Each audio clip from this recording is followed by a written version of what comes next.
Picture this. It's late 2021. You're scrolling through your brokerage app and everything is green. Your portfolio is up 35% from last year. Your neighbor just made $40,000 flipping a condo. Your coworker won't stop talking about his crypto gains. And you think, okay, I need to get in on this. So you do. You move more money into stocks. Maybe you even take out a loan to buy property because honestly, it feels irresponsible not to.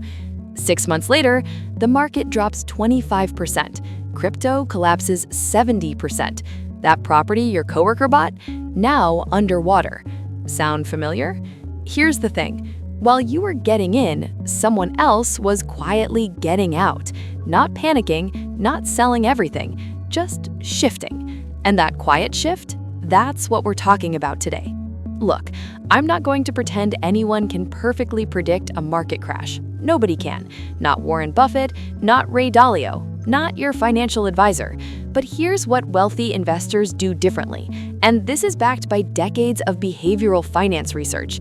They don't try to predict the crash. They try to position for one. That's a completely different mindset. Most people react to markets emotionally.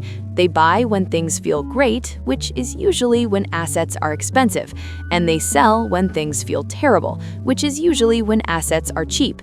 It's not stupidity, it's psychology. It's called the recency bias. Our brain assumes that whatever's happening now will keep happening. But wealthy investors, they do the opposite. They rebalance against the feeling. And the fascinating part is, you can actually see this behavior in the data. Here's a number that might surprise you. In the 12 months before the 2008 financial crisis, institutional investors, we're talking pension funds, endowments, family offices, quietly reduced their equity exposure by an average of 18 to 22 percentage points, while retail investors were piling in. A 2020 study from the National Bureau of Economic Research found that households in the top 1% of wealth sold equities at nearly twice the rate of average households in the 18 months leading up to a market correction. Now, you might be thinking, well, they have inside information. They don't. What they have is a system. And here's the most counterintuitive stat of all. According to data from Vanguard, the average retail investor underperforms the very funds they're invested in by about 1.5% per year. Why? Because of bad timing. They buy high, sell low, and repeat. Over 30 years, that 1.5% gap on a $100,000 starting investment is the difference between ending up with $432,000 versus $574,000. That's $142,000 gone, not because of bad stocks, because of bad behavior. So what exactly is this quiet shift wealthy people make? It's not moving everything to cash. It's not buying gold bars. It's not even necessarily selling stocks. It's called strategic rebalancing, and it's less dramatic than it sounds, but the impact is enormous. Here's a simple example. Let's say your target portfolio is 70% stocks and 30% bonds. After a strong bull market run, like 2019, 2020, or 2021, that might have drifted to 85% stocks and 15% bonds without you touching anything. What do most people do at this point? Nothing, because everything is going up and changing feels risky. What does a wealthy investor do?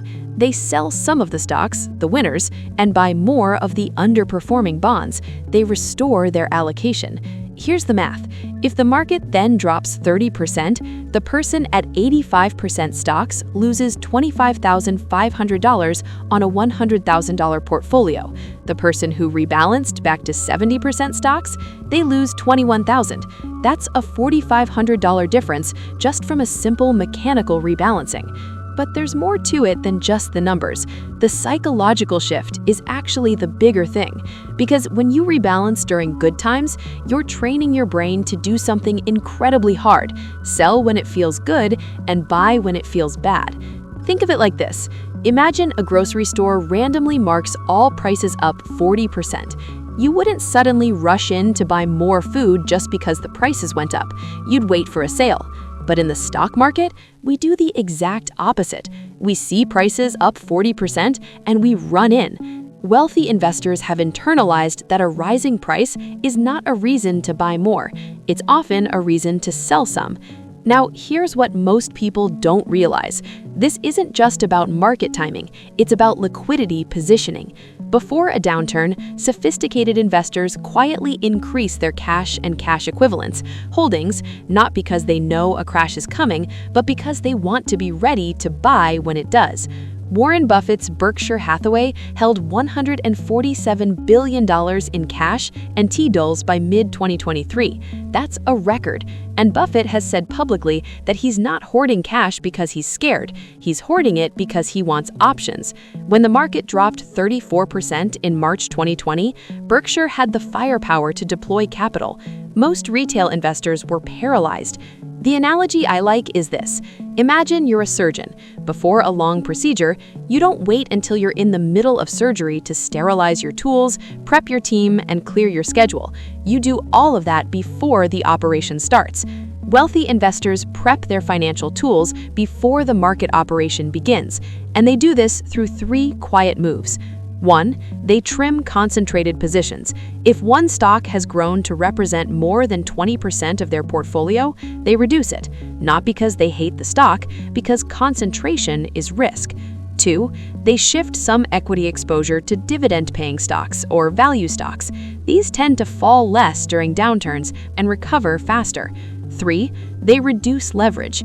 If they've borrowed to invest, they pay it down, because debt is the thing that turns a temporary loss into a permanent one. Now, you might be thinking, but if I sell and the market keeps going up, I'll miss out. Totally fair. And yes, that can happen. But here's the reframe. You're not trying to maximize the upside, you're trying to survive the downside with enough capital to participate in the recovery. The people who lost 60% in 2008 needed a 150% gain to get back to zero. The people who lost 30% only needed a 43% gain to recover. The math of loss is brutal and asymmetric. Protecting the downside is not being conservative, it's being strategic. Also, rebalancing doesn't mean going to zero risk. It means calibrating risk. You can stay fully invested and still make this shift. So, here's your action plan. 3 things you can do this week. First, check your actual allocation. Go to your brokerage account right now and look at what percentage of your portfolio is in equities versus bonds versus cash. If the equity percentage is significantly higher than your target, that's your signal to rebalance. Second, set a rebalancing trigger. Most financial planners recommend rebalancing when any asset class drifts more than 5 to 10% from your target. Set a calendar reminder to check quarterly. Make it automatic. Third, build a dry powder reserve. Even 5 to 10% of your investable assets in a high-yield savings account or short-term T-bills gives you the ability to deploy capital when others are panicking. The goal isn't to predict the crash. The goal is to make sure that when it happens, and it will happen, you're the person who's ready to buy while everyone else is scrambling to sell. That's the quiet shift, and it starts today. If this changed how you think about your portfolio, share it with someone who needs to hear it. And if you want to go deeper on building a recession-resistant portfolio, we break down the full strategy in the next video.